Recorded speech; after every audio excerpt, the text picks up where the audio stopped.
on September 12th, Jamie Dimon says Bitcoin is a fraud. He says he'll fire any one of his traders buying Bitcoin. Bitcoin drops 24%. When Jamie Dimon speaks, people listen. People listen. So that weekend, we found out that the largest buyer of a Bitcoin fund that's in Europe that buys physical Bitcoin, right? The largest buyer was Morgan Stanley and JP Morgan. And that's not illegal. He says it's a fraud. It says he'll fire anyone that buys it. Yes. And at the same time, his company is buying it. His company is buying it. It's just, so unethical. Right. Okay, George Soros. George Soros, in January 24th, price was already down, calls Bitcoin a bubble, says Bitcoin is the worst, the worst investment in the world. Don't buy Bitcoin. Don't buy Bitcoin. Basically throws gasoline on the fire at this point. And then what do we find out? So he says bubble here. It drops 44%. Right. And then here in April, 2 months later, guess what we find out? Yeah. His $26 billion family office has approval to buy cryptocurrency. Right. And we only knew about it publicly here. And this is the kind of thing that George Soros is famous for this, talking the sterling down. Yeah. And what did he do?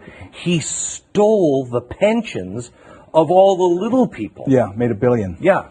Okay. So then here now, Goldman Sachs, this, again, February 7th, most cryptocurrencies will crash to zero. Now, I remember when they said this in February, and I had, through my network, I knew that Goldman Sachs was setting up a crypto trading desk. Absolutely knew they were setting up a crypto trading desk. And I remember you telling me that. Right. And then, of course, they were denying it. No, we're not. No, we're not. No, we're not.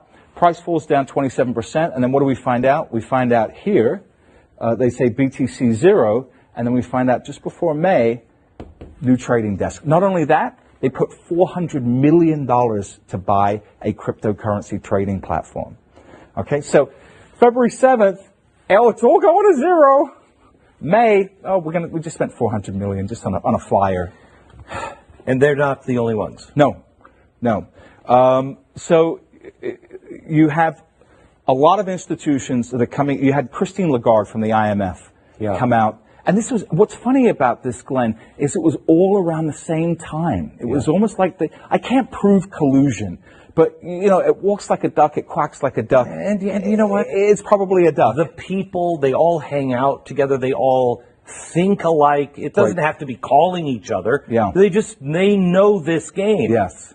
So IMF, Christine Lagarde says in the first part of the year, says all central banks should band together against cryptocurrency. Right. Have you ever heard her say all banks should band together against illegal arms? No. Or illegal drugs? No. Or human trafficking? No.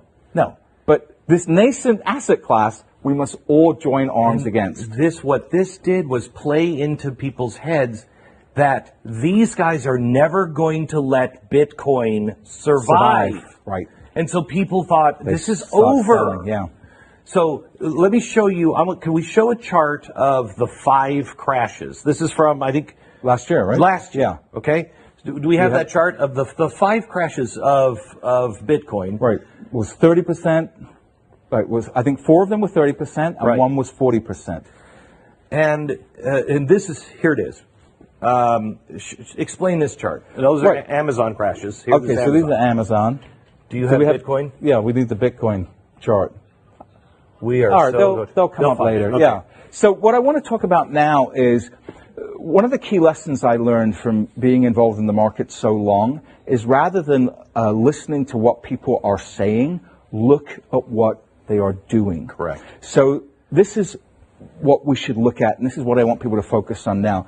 Billionaire hedge fund manager Stephen Cohen, who's worth between $12 to $14 billion, by far the smartest hedge fund manager in the world, I would say of the last century, is buying Bitcoin.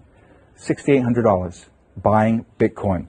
Mark Lazary, Avenue Capital Group, worth about $1.7 billion, has put 1% of his net worth into Bitcoin at around this price, $7,500. Andreessen Horowitz. Mark Andreessen. That's right, Mark Andreessen. An early investor in Airbnb, Skype, Facebook, just launched and Coinbase, just launched a $300 million fund. Wellington Capital, they have $1 trillion in assets. are starting to get involved in Bitcoin futures. Susquehanna, the 12th largest trading firm by volume, they now have their own Bitcoin custody department, their own trading department, and they're trading Bitcoin and Ethereum. Goldman Sachs, this new CEO, David Solomon, the most pro-Bitcoin / cryptocurrency guy on Wall Street. The most pro Goldman Sachs. Goldman Sachs. He's the new CEO. He's coming into power shortly. BlackRock, this announcement just came out, the world's biggest asset manager. Now, last year, Larry Fink says, oh, you know what cryptocurrency and Bitcoin's good for?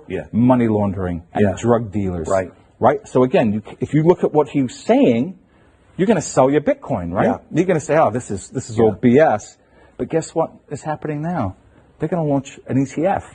They're looking at an exchange-traded fund that will allow anybody with a brokerage firm to make it as easy as hitting a buy button to go out and buy Bitcoin. So you've got to look at this preponderance of evidence, right? All these people are already wealthy. All these people care about their reputation. If Bitcoin is such a trashy asset, why are all these people getting involved?